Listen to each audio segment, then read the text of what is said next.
Good evening students. നമ്മളിന്ന് കാറ്റിൻ്റെ എക്സാമിൻ്റെ ലോ പേപ്പറിൻ്റെ ക്വസ്റ്റ്യൻസിൻ്റെ ഒരു സജസ്റ്റഡ് ആൻസർ ഡിസ്കഷനായിട്ടാണ് വന്നിട്ടുള്ളത്.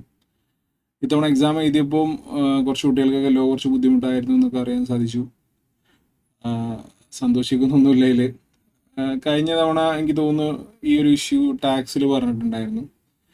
അപ്പോൾ കാറ്റിൻ്റെ എക്സാമിൻ്റെ വിഷയത്തിൽ ചില മാറ്റങ്ങൾ സംഭവിച്ചിട്ടുണ്ട്. കാരണം മുന്നേ നമുക്കൊരു 100% റിസൾട്ട് എന്നുള്ളതിൽ ഇപ്പോൾ ഒരു ചെറിയ വ്യത്യാസം, അതിപ്പം സി എസ് എക്സിക്യൂട്ടീവ് അല്ലെങ്കിൽ like C S E T അല്ലെങ്കിൽ സി എ ഫൗണ്ടേഷനായിട്ട് കമ്പയർ ചെയ്യുന്ന സമയത്ത് സ്റ്റിൽ മച്ച് ബെറ്റർ റിസൾട്ട് വരുന്നൊരു എക്സാം തന്നെയാണ്. എന്നാലും ഒരു 90% അറൗണ്ടിലേക്കൊക്കെ നമുക്കൊരു മാറ്റം വരുന്ന രീതിയിലുള്ള സിറ്റുവേഷൻ ഉണ്ടായിട്ടുണ്ട്. കുറച്ച് മിനിമലായിട്ടുള്ള കുറച്ച് കുട്ടികൾ ഫെയിലായി പോകുന്ന ഒരു സിറ്റുവേഷനൊക്കെ ഉണ്ടായിട്ടുണ്ട്. മുന്നേ അങ്ങനെയല്ല, മുന്നേ നമുക്കൊരു 100% സ്റ്റുഡൻസിൻ്റെ പാസ്സാറുണ്ടായിരുന്നു. ഓഫ്ലൈൻ എക്സാമിലേക്ക് മാറിയതിന് ശേഷമാണ് ഈ ഒരു വ്യത്യാസം ഉണ്ടായിട്ടുള്ളത്. പക്ഷെ ഇതിനൊരു ഫാക്ട് എന്താ വെച്ചാൽ, ഇപ്പം ഞാൻ ക്വസ്റ്റ്യൻ പേപ്പർ നോക്കിയ സമയത്ത് എനിക്ക് മനസ്സിലായെന്ന് വെച്ചാൽ there are some questions which might get like നിങ്ങൾ കൺഫ്യൂസിങ് ആയിരിക്കാം. അല്ലെങ്കിൽ കാറ്റിൻ്റെ ഒരു സിലബസ് എന്ന് പറഞ്ഞു കഴിഞ്ഞാൽ ഭയങ്കര വോളിയം ഉണ്ട്. അപ്പോൾ ഇതെല്ലാം കൂടെ ചിലപ്പോൾ പഠിച്ചു തീർക്കാൻ പറ്റാത്തതുകൊണ്ട് ചില ഏരിയാസ് ചിലപ്പോൾ നിങ്ങൾ നോക്കാണ്ട് പോയതിൻ്റെ ചെറിയ ഇഷ്യൂസ് ഉണ്ടായിട്ടുണ്ടാവാം. അപ്പോൾ അതൊക്കെ ഉണ്ട്, അതൊന്നും ഞാനില്ലെന്ന് പറയുന്നില്ല. ബട്ട് സ്റ്റിൽ നിങ്ങൾക്ക് വളരെ ഈസി ആയിട്ട് ആൻസർ ചെയ്യാൻ പറ്റുന്ന ഒരു 10-25 ക്വസ്റ്റ്യൻ ഇതിലുണ്ട്. ഒരു 10-15 മാർക്കിൻ്റെ ക്വസ്റ്റ്യൻ നിങ്ങൾ പറയുന്ന ഡിഫിക്കൽട്ടി ലെവലിലോ അല്ലെങ്കിൽ നിങ്ങൾ ബുദ്ധിമുട്ടോ അല്ലെങ്കിൽ നിങ്ങൾ ടച്ച് ചെയ്യാതെ പോയ ഏരിയന്നോ മറ്റൊക്കെ ആയിട്ട് ക്വസ്റ്റ്യൻ പോകുന്നുണ്ടെങ്കിലും ഒരു 25 മാർക്സിൻ്റെ ഏരിയ അല്ലെങ്കിൽ 25 ക്വസ്റ്റ്യൻസ് എന്ന് പറയുന്നത് വളരെ എളുപ്പത്തിൽ ഡീൽ ചെയ്യാൻ പറ്റുന്ന. അപ്പോൾ ആരും അൺനെസറി ആയിട്ട് പാനിക് ആവേണ്ടതില്ല. റിസൾട്ട് വെയിറ്റിംഗ് ആയിട്ടുള്ള സമയമാണ്. റിസൾട്ട് വരട്ടെ, will deal it after that. അപ്പോൾ എല്ലാവരും പാസ്സാവട്ടെ എന്ന് ആശംസിക്കുന്നു. അപ്പോൾ നമുക്ക് ജസ്റ്റ് ഒന്ന് പെട്ടെന്ന് തന്നെ ക്വസ്റ്റ്യൻ ഡിസ്കസ് ചെയ്തിട്ട് സെഷൻ വൈൻഡ് അപ്പ് ചെയ്യാം. We won't be taking much time. ഒരുപാട് സമയമൊന്നും എടുക്കുന്നില്ല. പെട്ടെന്ന് തന്നെ ഡിസ്കസ് ചെയ്യുക. അതിൻ്റെ പേജസ് 40 ക്വസ്റ്റ്യൻസ് ഉള്ളൂ. പെട്ടെന്ന് നമുക്ക് തീർക്കാൻ പറ്റും. തീർത്തിട്ട് നമുക്ക് നോക്കാം റിസൾട്ട് വരുന്ന സമയത്ത് എന്താ വരുന്നതെന്ന് നോക്കാം. എല്ലാവരും പാസ്സാവട്ടെ എന്ന് ഒന്നുകൂടെ ആശംസിച്ചിട്ട് ഞാൻ തുടങ്ങുകയാണ്. ഫസ്റ്റ് ക്വസ്റ്റ്യൻ എന്ന് പറഞ്ഞാൽ part of the contract is illegal എന്ത് വോൾ കോൺട്രാക്ട് എന്തായിരിക്കും എന്നുള്ളതാണ്. ഇതിൽ വോയിഡബിളും വോയിഡും ഇല്ലീഗലൊക്കെ കൊടുത്തിട്ടുണ്ട്. ആൻസർ ഇവിടെ വോയിഡാണ് വരുന്നത്. പക്ഷെ ഇതിന് ഡെപ്തിലേക്ക് പോവുകയാണെന്നുണ്ടെങ്കിൽ ഇതിൻ്റെ ഇല്ലീഗലായിട്ടുള്ള കോൺട്രാക്റ്റിലെ ലീഗൽ പാർട്ടിനെ നമുക്ക് സെപ്പറേറ്റ് ചെയ്യാൻ പറ്റുന്ന ഒരു സിറ്റുവേഷൻ ആണെങ്കിൽ, ലീഗൽ പാർട്ടിനെ നമുക്ക് സെപ്പറേറ്റ് ചെയ്യാൻ പറ്റുന്ന സിറ്റുവേഷൻ ആണെങ്കിൽ ആ പോർഷൻ മാത്രം വാലിഡ് ആവുന്നൊക്കെ ഉണ്ട്. ബട്ട് അതിലേക്കൊന്നും ഇപ്പോൾ ഈ ക്വസ്റ്റ്യൻ എന്ത് ചെയ്യുന്നില്ല, നമ്മൾ കൊണ്ടുപോകുന്നില്ല. ഇതിൽ നിന്ന് നമുക്ക് റൈറ്റ് ആയിട്ടുള്ള ആൻസർ എന്ന് പറഞ്ഞു കഴിഞ്ഞാൽ ഇല്ലീഗലായിട്ടുള്ള ഒരു പാർട്ട് അതിൽ വരുന്നുണ്ടെങ്കിൽ ആ കോൺട്രാക്ട് എന്തായിരിക്കും, വോയിഡ് ആവുന്നുള്ളതാണ്. അതിൽ നിന്ന് ഒരു റൈറ്റ് ആയിട്ടുള്ള ആൻസർ എന്ന് പറയുന്നത്. പിന്നെ അടുത്ത് സർ വില്യം ബ്ലാക്ക് സ്റ്റോണിൻ്റെ ഒരു സ്റ്റേറ്റ്മെൻ്റ് ആണ്. ലോയിനെ എങ്ങനെ ഡിഫൈൻ ചെയ്തിരിക്കുന്നു എന്നുള്ളതാണ്. Law is a rule of civil conduct prescribed by the supreme power of state commanding what is right and prohibiting what is wrong. അത് ജസ്റ്റിസ് ബ്ലാക്ക് സ്റ്റോൺ കേട്ടോ, justice Blackstone ആണ്. ഇത് ചിലപ്പം ചിലരൊന്നും notice ചെയ്യാതെ പോയിട്ടുള്ള ഒരു ഏരിയ ആയിരിക്കാം, സാധ്യതയുണ്ട്. ക്ലിയർ. ക്വിഡ് പ്രോക്കോ വളരെ സിമ്പിൾ ആയിട്ടുള്ള ക്വസ്റ്റൻ ആണ്. ഇതിൽ ഏതായിട്ട് കണക്റ്റഡ് ആണ്, ലോഫുൾ കൺസിഡറേഷൻ ആയിട്ട് കണക്ട് ചെയ്തിട്ടുള്ളതാണ് quid pro quo. There is something for something or something in return. നമ്മൾ ക്ലാസ്സിൽ ഒരുപാട് പ്രാവശ്യം പറഞ്ഞിട്ടുള്ള ഒരു ടേമാണത്. വളരെ ഈസി ആയിട്ടുള്ള ഒരു ക്വസ്റ്റൻ ആണ്. അപ്പോൾ ഇതിപ്പോൾ ഔട്ട് ഓഫ് 2 ക്വസ്റ്റ്യൻസ് കമ്പാരിറ്റീവ്ലി വളരെ എളുപ്പമുള്ള 2 ക്വസ്റ്റ്യൻ തന്നെയാണ് ഉള്ളത്.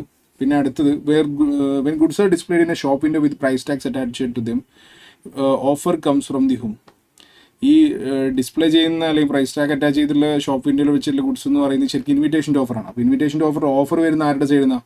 ഇവിടെ ഓഫറർന്ന് കൊടുത്തിട്ടുണ്ട്, ഷോപ്പ് ഓണർന്ന് കൊടുത്തിട്ടുണ്ട്, ജനറൽ പബ്ലിക്കിനോട് കസ്റ്റമർ കൊടുത്തിട്ടുണ്ട്. ശരിക്കും അതിലെ ഒരു റൈറ്റ് ആൻസർ എന്ന് പറയുന്നത് എന്താണ്? കസ്റ്റമറാണ്. ഷോപ്പിൽ ലൈക്ക് കസ്റ്റമറാണ് പോയിട്ട് എന്ത് ചെയ്യുന്നത്, ഓഫർ ചെയ്യുന്നത്. ക്ലിയർ. അവിടെ ഒരു വെച്ചിട്ടുള്ള ഡിസ്പ്ലേ ചെയ്തിട്ടുള്ള പ്രൈസ് ടാഗ് എന്നുള്ളത് ഓഫറല്ല, ഇൻവിറ്റേഷൻ്റെ ഓഫറാണ്. Next one, mister Rano entered in the contract with Tinu to marry her on a fixed date or before the marriage Rano went mad. ഇത് നമ്മളെ സബ്സിക്വൻറ്റ് ഇമ്പോസിബിലിറ്റിയുടെ കേസാണ് അല്ലേ. ഇനീഷ്യലി പോസിബിൾ ആയിരുന്നു, പിന്നീട് ലൈക്ക് മാഡ് ആയതുകൊണ്ട് അതെന്തായി, ഇമ്പോസിബിളായി മാറി. അപ്പോൾ ഇതിൽ ഏതാണ് റൈറ്റ് ആൻസർ എന്ന് പറയുന്നത്? സബ്സിക്വൻറ്റ് ഇമ്പോസിബിലിറ്റി വരുമ്പോൾ കോൺട്രാക്ട് എന്താവും, വോയിഡ് ആവും. ഓക്കെ. അടുത്തത് വളരെ സിമ്പിൾ ആയിട്ടുള്ള മറ്റൊരു ക്വസ്റ്റ്യൻ. ഇപ്പോൾ ഇതിലിപ്പോൾ നമ്മളിപ്പോൾ ഇതുവരെ ഡിസ്കസ് ചെയ്തിട്ടുള്ള 5 ക്വസ്റ്റ്യനിൽ തന്നെ ലൈക്ക് ഇനിയിപ്പോൾ 6ാമത്തെ ക്വസ്റ്റ്യൻ അടക്കം കൺസിഡർ ചെയ്താൽ ഒരു ക്വസ്റ്റ്യൻ മാത്രമാണ് ലൈക്ക് എന്തെങ്കിലും അത് ഡിഫിക്കൽട്ടി അല്ല, ചിലപ്പോൾ നമ്മൾ ലൈക്ക് ഒരു പഠിക്കാത്ത അല്ലെങ്കിൽ ശ്രദ്ധിക്കാതെ പോയൊരു പോർഷൻ, അങ്ങനത്തെ ഒരു ഏരിയ എന്നുള്ള ക്വസ്റ്റ്യൻ എന്നുള്ള രീതിയിൽ ഡിഫിക്കൽട്ടി വരുന്നുള്ളൂ. 6 ക്വസ്റ്റ്യൻ നെമോ ദാറ്റ് കുഡ് നോട്ട് ഹാവ് എന്ന് പറഞ്ഞു കഴിഞ്ഞാൽ എന്താ അതിൻ്റെ അർത്ഥം? No one can give what he himself does not have. നമ്മുടെ കയ്യിൽ ഇല്ലാത്ത നമുക്ക് മറ്റൊരാൾക്ക് കൊടുക്കാൻ പറ്റില്ല. നമ്മൾ സെയിൽ ഓഫ് ഗുഡ്സ് ആക്ടിൽ ഡിസ്കസ് ചെയ്യുന്ന കാര്യമാണ്. സെയിൽ ബൈ നോട്ട് ദ ഓണറിൽ ഡിസ്കസ് ചെയ്യുന്ന ഒരു ലാറ്റിൻ മാക്സിമാണ്. ക്ലാസ്സിൽ ഡിസ്കസ് ചെയ്തിട്ടുള്ളതാണ്, വളരെ എളുപ്പമുള്ള സാധനമാണ്. ഓക്കെ. പിന്നെ വരുന്നത് 7th ക്വസ്റ്റ്യൻ ആണ്. ഇവിടെ A forced B to sell his flat worth 50 lakh for 25 lakh by threatening him to expose his illicit affairs. B agree to select price offered by a such contract is invalid as the consent is not a free consent and it is obtained by threatened forced ഈ term ഒക്കെ വരുമ്പോൾ ഉറപ്പല്ലേ. It is not undue influence, it is not misrepresentation, it is not mistake, that is coercion. Okay. പിന്നെ അടുത്ത് വരുന്ന 8th question ആണ്. If the parties to contract agree to discharge the original contract and the same parties enter into a new contract by means change in 1 or more terms of the original contract then it is known as. ഇവിടെ same parties ആണ്, കോൺട്രാക്ടിൻ്റെ ടേംസിൽ മാത്രമാണ് change വരുത്തിയിട്ടുള്ളത്. അപ്പോൾ so അതിൽ answer എന്ന് പറഞ്ഞു കഴിഞ്ഞാൽ alteration ആണ്. അതേസമയം പാർട്ടീസ് ഡിഫറൻ്റ് ആയിരുന്നു എന്നുണ്ടെങ്കിൽ കുറച്ചും കൂടെ റൈറ്റ് ആയിട്ടുള്ള ആൻസർ, അല്ലെങ്കിൽ ഡിഫറൻ്റ് ആയിട്ടുള്ള പാർട്ടീസ് എന്ന് കൃത്യമായിട്ട് പറഞ്ഞിട്ടുണ്ടെങ്കിൽ റൈറ്റ് ആൻസർ എന്നുള്ളത് എന്തായാലും നമ്മുടെ നൊവേഷൻ ആയതിനെ. ക്ലിയർ. സെയിം പാർട്ടീസിൽ നൊവേഷൻ സംഭവിക്കാറുണ്ട്, പക്ഷേ കുറച്ചും കൂടെ റൈറ്റ് ആൻസർ എന്ന് പറയുന്നത് ആൾട്രേഷൻ ആണ്, നൊവേഷൻ അല്ല. സെയിം പാർട്ടീസ് എന്നുള്ള സ്പെസിഫിക്കലി പറയുന്ന സമയത്ത് ടേംസിൽ മാത്രമുള്ള ചേഞ്ച് ആണെങ്കിൽ അത് ആൾട്രേഷൻ ആണ്. പിന്നെ നോ കൺസിഡറേഷൻ നോ കോൺട്രാക്ട് എക്സെപ്ഷനിൽ അല്ലാത്തതാണ് ചോദിച്ചിട്ടുള്ളത്. അതിൽ കംപ്ലീറ്റഡ് ഗിഫ്റ്റ് എക്സെപ്ഷൻ ആണ്, contract out of natural love and affection excepted ആണ്, ഏജൻസി ഒരു എക്സെപ്ഷണൽ കേസാണ്, ഇതിൽ പേയ്മെന്റ് ഫോർ എ ക്രൈം ആണ് ആൻസർ. പിന്നെ അടുത്ത് വരുന്നതാണ് if a contract is broken by one party under the Indian contract act 1872 which of the following is not a remedy available to the other party. Contract act പ്രകാരം ഒരു party contract break ചെയ്തിട്ടുണ്ടെന്നുണ്ടെങ്കിൽ ഇതിൽ remedy അല്ലാത്ത ഏതാണെന്നുള്ളതാണ്. Remedy ഏതൊക്കെയുണ്ട്? Specific performance റെമഡിയാണ്, damage റെമഡിയാണ്, suit for injunction റെമഡിയാണ്, easy acquisition of property without compensation ആണ് എന്ത് റെമഡി അല്ലാത്തത്. പിന്നെ കോൺട്രാക്ട് എന്താണ്? കോൺട്രാക്ട് നമ്മൾ പറയുന്നത് എഗ്രിമെന്റ് പ്ലസ് ലീഗൽ എൻഫോഴ്സിബിലിറ്റി ആണ്. സി. ക്ലിയർ. എളുപ്പമുള്ള ഒരുപാട് ക്വസ്റ്റ്യൻ ഉണ്ട് മക്കളതിൽ, നിങ്ങൾക്ക് സ്കോർ ചെയ്യാൻ എളുപ്പത്തിൽ പാസ്സാകാൻ പറ്റുന്ന ഒരുപാട് ക്വസ്റ്റ്യൻ ഉണ്ട്. ചില കുട്ടികളിൽ ഏറ്റവും പ്രശ്നം വരുന്നത് ചില ഒബ്ജക്റ്റീവ് MCQസിലൊക്കെ വരുന്ന സമയത്ത് എളുപ്പമുള്ള കുറേ ക്വസ്റ്റ്യൻസ് കുട്ടികൾ എന്ത് ചെയ്യും, ശ്രദ്ധിക്കാതെ പോകും, നോട്ട് ചെയ്യാതെ അങ്ങോട്ട് വിടും. അവരാ ഒരു 1-2 ഡിഫിക്കൽട്ട് ക്വസ്റ്റ്യൻ കണ്ട് പാനിക് ആയിക്കാണ്ട് ഇത്ര എളുപ്പമുള്ള കുറേ ക്വസ്റ്റ്യൻസ് എന്ത് ചെയ്യും, അങ്ങോട്ട് വിട്ടിട്ടുണ്ടാവും. ക്ലിയർ. അല്ലെങ്കിൽ ശ്രദ്ധിച്ചിട്ടുണ്ടാവില്ല. ചിലപ്പോൾ ആൻസർ ഒക്കെ ചെയ്തിട്ടുണ്ടാവും, പക്ഷേ ആ ഒരു ടെൻഷൻ ചിലപ്പോൾ ഉള്ളിൽ ഇങ്ങനെ നിൽക്കുന്നാവും. അടുത്തത് എപ്പോഴാണ് നമുക്കൊരു പ്രപ്പോസൽ റിവോക്ക് ചെയ്യാൻ പറ്റുന്നതാണ്? പ്രപ്പോസൽ റിവോക്ക് ചെയ്യാൻ പറ്റുന്ന എപ്പോഴാണ്? 4 ഓപ്ഷൻസ് കൊടുത്തിട്ടുണ്ട്. അതിൽ എപ്പോഴാണ് നമുക്ക് പ്രപ്പോസൽ റിവോക്ക് ചെയ്യാൻ പറ്റാത്തത്? At any time after acceptance is communicated ആണോ, only after acceptance is received by the proposer ആണോ, at any time before acceptance is completed as against the proposed ആണോ, only after acceptance letter is posted ആണോ? പ്രപ്പോസർക്ക് against acceptance complete ആവുന്നത് വരെ സമയമുണ്ട് നമുക്ക് എന്ത് ചെയ്യാൻ, പ്രപ്പോസൽ റിവോക്ക് ചെയ്യാൻ. ക്ലിയർ. ഇത് നമ്മൾ ക്ലാസ്സിൽ ചാർട്ടൊക്കെ വരച്ചിട്ടൊക്കെ നമ്മൾ പറഞ്ഞിട്ടുള്ള സാധനമാണ്. ഇതിലും ഡിഫിക്കൽട്ടി ഒന്നും തന്നെ ഇല്ല. പിന്നെ വരുന്നതാണ് which concept distinguished an invitation to offer from an offer. ഓഫറിനെ ഇൻവിറ്റേഷൻ ടു ഓഫറിനെ ഡിസ്റ്റിങ്വിഷ് ചെയ്യുന്ന കൺസെപ്റ്റ് ഇതിൽ ഏതാണ്? കമ്മ്യൂണിക്കേഷൻ ആണോ, അല്ല കപ്പാസിറ്റി അല്ല, കൺസെന്റ് അല്ല, ലീഗൽ ഒബ്ലിഗേഷൻ ക്രിയേറ്റ് ചെയ്യാനുള്ള ഇന്റൻഷൻ ആണ്. ക്ലിയർ. അത് അക്സെപ്റ്റ് ചെയ്യുന്നതോടുകൂടി നമുക്കൊരു ലീഗൽ ഒബ്ലിഗേഷൻ ക്രിയേറ്റ് ചെയ്യാനുള്ള ഇന്റൻഷൻ ഉണ്ടെങ്കിലാണ് അത് ഓഫറായി മാറുന്നത്. അതില്ലെങ്കിൽ ഇൻവിറ്റേഷൻ ടു ഓഫർ ആയിരിക്കും. ഓക്കെ. പിന്നെ വരുന്നത് in the context of pledge. പ്ലഡ്ജിന്റെ കേസിൽ പോണർ എന്ന് പറയുന്ന ആരാ? That is baler. ഓണർ എന്ന് പറയുന്ന ആരാണ്? ബെയിലർ ആണ് കേട്ടോ. ഇത് പ്ലഡ്ജ് റിലേറ്റ് ചെയ്തിട്ടുള്ള ഒരു ക്വസ്റ്റൻ ആണ്. ക്ലിയർ. ചിലപ്പോൾ സ്പെഷ്യൽ കോൺട്രാക്ടിൻ്റെ ഏരിയാസിലൊന്നും ചിലപ്പോൾ നിങ്ങൾ അത്ര ഫോക്കസ് ചെയ്തിട്ടില്ലെങ്കിൽ മിസ് ഔട്ട് ആയി പോകാൻ ചാൻസ് ഉണ്ട്. പക്ഷേ ആക്ച്വലി ഇത് ക്വസ്റ്റൻ ഈസ് വെരി സിമ്പിൾ. ഭയങ്കര സിമ്പിൾ ഒരു ക്വസ്റ്റൻ ആണ്. ചിലപ്പോൾ അതിൽ ഫോക്കസ് ചെയ്തിട്ടില്ലെങ്കിൽ ഉണ്ടാകുന്ന ഒരു ചെറിയ പ്രശ്നം. കാരണം നിങ്ങൾ കാറ്റിലേക്ക് വരുന്ന സമയത്ത് സ്പെഷ്യൽ കോൺട്രാക്ട്സും ഫുൾ കോൺട്രാക്റ്റും ഇതെല്ലാം കൂടെ പഠിച്ചു തീർക്കാൻ നമ്മൾ ഇന്റർനേക്കാളും വേണമെങ്കിൽ ആക്ടുകൾ ഉണ്ടെന്ന് വേണമെങ്കിൽ പറയേണ്ടി വരും. അത്രയും ടോപ്പിക്സ് ഉണ്ട്. അപ്പോൾ അതുകൊണ്ട് ലീവ് ചെയ്ത് പോയിട്ടുണ്ടെങ്കിൽ മിസ് ഔട്ട് ആകാൻ ചാൻസ് ഉള്ള ഒരു ക്വസ്റ്റൻ ആണ് അത്. പക്ഷേ വെരി സിമ്പിളാണ്, ബെയിലറാണ്. പിന്നെ വരുന്നതാണ് which of the following is not an essential element of an offer. Offer may be specific, general, ശരിയാണ്. Offer is a declaration of an intention. Offer must be create legal obligation. Terms of offer must be definite and certain. ഇതിൽ answer offer is a declaration of intention എന്നുള്ളതാണ് എന്ത് answer ആയിട്ട് വരും. Okay. പിന്നെ വരുന്ന transfer of document of title to the goods sold to the buyer amounts to actual delivery ആണോ, constructive ആണോ, symbolic ആണോ? ആക്ച്വൽ ആണോ? അല്ല. കൺസ്ട്രക്റ്റീവ് ആണോ? അല്ല. കൺസ്ട്രക്റ്റീവ് എന്ന് പറഞ്ഞാൽ ഇറ്റ്സ് കൈൻഡ് ഓഫ് അക്നോളജ്മെന്റ് ഒക്കെയാണ് അവിടെ വരുന്നത്. This is symbolic delivery. Okay. പിന്നെ ഇതിൽ ഏതാണ് ഗുഡ്സ് അല്ലാത്തതെന്നുള്ളതാണ്. റയർ കോയിൻസ് അല്ലെങ്കിൽ കറൻസി നോട്ട് ഗുഡ്സ് ആണ്, ഇലക്ട്രിസിറ്റി ഗുഡ്സ് ആണ്, പാറ്റന്റ് റൈറ്റ് ഗുഡ്സ് ആണ്. ഗുഡ്സ് അല്ലാത്ത റെയിൽവേ ബ്രിഡ്ജ് ആണ്. Very simple question, very simple question ആണ്. സിമ്പിൾ ക്വസ്റ്റ്യൻ ആണ്. 16 17 ഒക്കെ ഭയങ്കര സിമ്പിൾ ക്വസ്റ്റ്യൻ ആണ്. അതിന് തൊട്ട് മുന്നേ ഡിസ്കസ് ചെയ്തിട്ടുള്ള 15th ക്വസ്റ്റ്യനും സിമ്പിൾ ക്വസ്റ്റ്യൻ തന്നെയാണ്. Under a contract of sale, if the price is payable on a fixed day irrespective of delivery and the buyer fails to pay, what can seller do? സെല്ലർക്ക് എന്തൊക്കെ ചെയ്യാൻ പറ്റും? Like ഒരു particular ഡേയിൽ price payable ആയിരുന്നു, delivery ചെയ്തിട്ടില്ലെങ്കിലും അത് പേ ചെയ്യാത്ത സിറ്റുവേഷനിൽ എന്താ ചെയ്യാൻ പറ്റുക എന്നുള്ളതാണ്. കോൺട്രാക്ട് ക്യാൻസൽ ചെയ്യാൻ പറ്റും. പിന്നെ sue the buyer for the price even if the goods are not delivered or property not transfer, only ask for damages, return the goods to the supplier. ഇവിടെ നമുക്ക് എന്താ ചെയ്യാൻ പറ്റുന്നത്? നമുക്ക് ബയറിന് എന്ത് ചെയ്യാം? We can sue the buyer for price. അല്ല, ഗുഡ്സ് ഡെലിവേർഡ് അല്ല, പ്രോപ്പർട്ടി ട്രാൻസ്ഫേർഡ് അല്ലെങ്കിൽ പോലും നമുക്ക് ഒരു ഡേയിൽ പേ ചെയ്യുന്നതുകൊണ്ട് പേയ്മെന്റ് കിട്ടിയില്ലെങ്കിൽ നമുക്ക് ബയറിന് പേയ്മെന്റിന് വേണ്ടിയിട്ട് എന്ത് ചെയ്യാൻ പറ്റും? സ്യൂ ചെയ്യാൻ പറ്റും. ഇതൊരു പ്രോപ്പർ കൺസെപ്ച്വൽ ക്ലാരിറ്റി ഇല്ലാത്ത ഒരാൾക്ക് ചിലപ്പം കൺഫ്യൂസിങ് ആവാൻ ചാൻസ് ഉള്ള ഒരു ക്വസ്റ്റൻ ആണ്. പിന്നെ വരുന്നതാണ് option sale is complete on the what, payment of price ആണോ, ഡെലിവറി ഗുഡ്സ് ആണോ, ഫോളോ ഫാമർ ആണോ, സൈനിങ് ഓഫ് എഗ്രിമെന്റ് ആണോ എന്നുള്ളതാണ്. ഓപ്ഷൻ സെയിൽ കംപ്ലീറ്റ് ആവുന്നത് ഫോളോ ഫാമറിലാണ് കേട്ടോ. പിന്നെ approval or sale or return basis ownership എപ്പോഴാണ് പാസ് ആവുന്നതാണ്. ഗുഡ്സ് ഡെലിവറി ചെയ്യുമ്പോൾ പാസ് ആവുന്നില്ല. When the buyer signifies approval or adopt transaction ഉണ്ട്. When seller sends the invoice ഉണ്ട്. ബയർ ഇൻസ്പെക്ട്സ് ദി ഗുഡ്സ് ഉണ്ട്. ഇതിലൊന്നുമല്ല, എ അല്ല, സി അല്ല, ഡി അല്ല, answer is B. Okay, when the buyer അതിൻ്റെ അപ്രൂവൽ സിഗ്നിഫൈ ചെയ്യുന്ന പോയിന്റിലാണ്. അടുത്ത ക്വസ്റ്റിന് മുന്നേയും അല്ലെങ്കിൽ നിങ്ങൾ പ്രീവിയസ് ക്വസ്റ്റ്യൻ പേപ്പറൊക്കെ നോക്കിയിട്ട് റെഫർ ചെയ്തിട്ടുള്ള പോയിട്ടുള്ള ആൾക്കാരാണെന്നുണ്ടെങ്കിൽ അവർക്ക് ഈസിലി ആൻസർ ചെയ്യാൻ പറ്റുന്ന ഒരു ക്വസ്റ്റാണ് അടുത്തത്. ഇത് മുന്നേ ചോദിച്ചിട്ടുള്ള ക്വസ്റ്റാണ്. IRDA അതോറിറ്റിയിലെ കമ്പോസിഷനിൽ എത്ര number of full time members ഉണ്ടാവും എന്നുള്ളതാണ് ചോദ്യം. അതിൻ്റെ ആൻസർ എന്ന് പറഞ്ഞു കഴിഞ്ഞാൽ that is 5. Okay, direct question ആണ്, കാരണം ഡിസ്കഷൻ ഒന്നും അതിൻ്റെ മേലെ ആവശ്യമില്ല. 5 ഫുൾ ടൈം മെമ്പേഴ്സാണ്. അടുത്ത്, when was the word companies in the company banking companies act 1914 substituted by regulation. Banking companies എന്നുള്ളത് ബാങ്കിങ് റെഗുലേഷൻ ആക്കിയ ഇയർ ആണ്. ഇത് ചിലപ്പം നിങ്ങൾ എത്രത്തോളം നോട്ടീസ് ചെയ്യാത്തൊരു ക്വസ്റ്റൻ ആയിരിക്കാം. ദാറ്റ് ഈസ് 1965 ആണ് കേട്ടോ.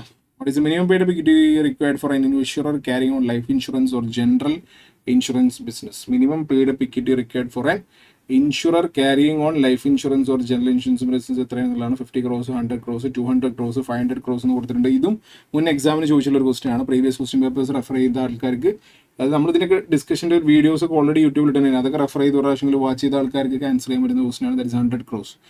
Which of the following is A spontaneous source of working capital finance. Spontaneous source എന്ന് പറയുമ്പോൾ ബാങ്ക് ലോൺ ആണോ? അല്ല.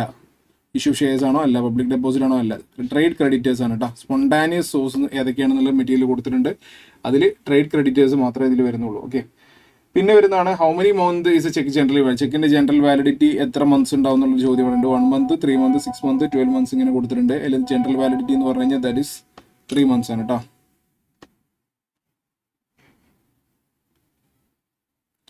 A person who is admitted to the benefits of a partnership but not a partner is called. ബെനിഫിറ്റ്സിലേക്ക് admit ചെയ്തിട്ടുള്ള person ആരാടാ? Minor അല്ലേ? Minor partner ആണ്. Maximum number of partners in limited liability LLP എന്ന് പറഞ്ഞു കഴിഞ്ഞാൽ ദാറ്റ് ഈസ് അൺലിമിറ്റഡ് ആണ്. LLP നമ്പറിന് എന്തില്ല, ലിമിറ്റ് വെച്ചിട്ടില്ല. പാർട്ണർഷിപ്പിലെ ലിമിറ്റ് ഉള്ളൂ. പിന്നെ as per Indian partnership act liability of an incoming partner of the firm's past ഡെപ്റ്റ്. പാസ്റ്റ് ഡെപ്റ്റിലേക്കുള്ള ഇൻകമിംഗ് പാർട്ണറുടെ ലയബിലിറ്റി എങ്ങനെ വരുന്നത്? അൺലിമിറ്റഡ് ആണോ, ലിമിറ്റഡ് ഡെപ്സ് ആഫ്റ്റർ അഡ്മിഷൻ ആണോ, നോ ലയബിലിറ്റി ആണോ, അല്ലെങ്കിൽ paid by all partners equally ആണോ, എങ്ങനെയാണ് വരുന്നത്?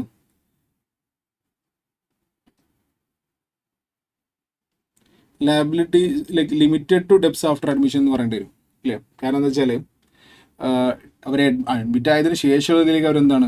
ലാബിളാണ്. അതിന് മുമ്പുള്ളതിലേക്ക് അവർ എക്സ്പ്രസ്ലി എഗ്രി ചെയ്യുകയാണെങ്കിൽ മാത്രമേ അവരെന്താവുന്നുള്ളൂ? ലാബിളാവുന്നുള്ളൂ. ക്ലിയർ? അത് പക്ഷേ ഇവിടെ ഒരു ശ്രദ്ധിക്കേണ്ട കാര്യം എന്ന് പറഞ്ഞാൽ ഫേമിൻ്റെ പാസ്റ്റ് ഡെപ്റ്റിലേക്കുള്ള ലാബിലിറ്റിയാണ് ചോദിച്ചിട്ടുള്ളത്. അങ്ങനെ വരുമ്പോൾ ഉത്തരം നോ ലാബിലിറ്റിയാണ്. ക്ലിയർ? അത് ക്വസ്റ്റ്യൻസ് കൃത്യമായിട്ട് വായിച്ചില്ല എന്നുണ്ടെങ്കിൽ you will get confused and will make the answer wrong. Clear? Past ഡെപ്റ്റിലേക്കുള്ള ലാബിലിറ്റി എന്ന് പറഞ്ഞു കഴിഞ്ഞാൽ നോ ലാബിലിറ്റിയാണ്. ക്ലിയർ? ശരിക്കും ബി ഓപ്ഷൻ കറക്റ്റാണ്, പക്ഷേ ചോദ്യത്തിൻ്റെ ആൻസറായിട്ട് വരുന്നത് നോ ലയബിലിറ്റിയാണ്. കാരണം പാസ്റ്റ് ഡെപ്റ്റിൻ്റെ കേസ് മാത്രമേ അവിടെ ചോദിച്ചിട്ടുള്ളൂ.